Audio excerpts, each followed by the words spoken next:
Here's another quadratic equations example, and this time we're going to be using the method of completing the square. So some considerations when using the completing the square method is that number one, x squared has a coefficient of 1. So that means that this term doesn't have any leading values that are greater than 1.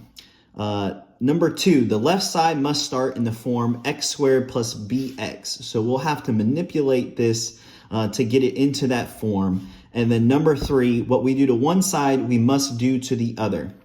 And this is the equation for completing the square, and we'll use that in this example problem. So the first step is we want to write it in the form of x squared plus bx.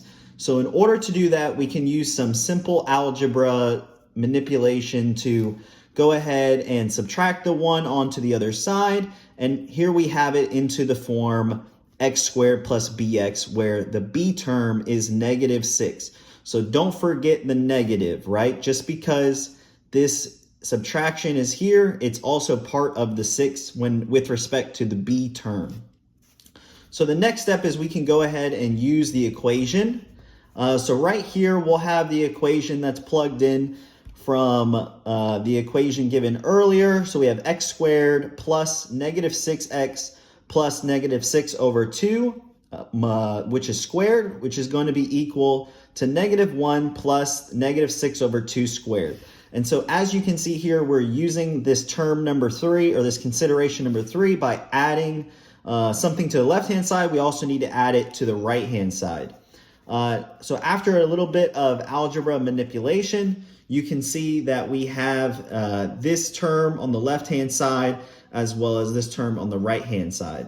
The next step is to convert the left-hand side, so this term here, using the equation that was given earlier. So we have this equation here. This is going to be equal to x plus b over 2, all of that squared. And so we can go ahead and convert this information here. So you can see the left-hand side was converted to the x plus -6 over 2, all of that squared, which is going to be equal to 8.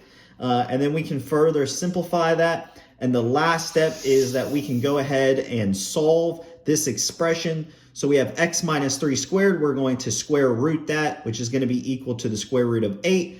And then you can see this is some simple algebra. We have x is equal to 3 plus or minus the square root of 8. Or a further simplified version, x is equal to 3 plus or minus 2 and the square root of 2.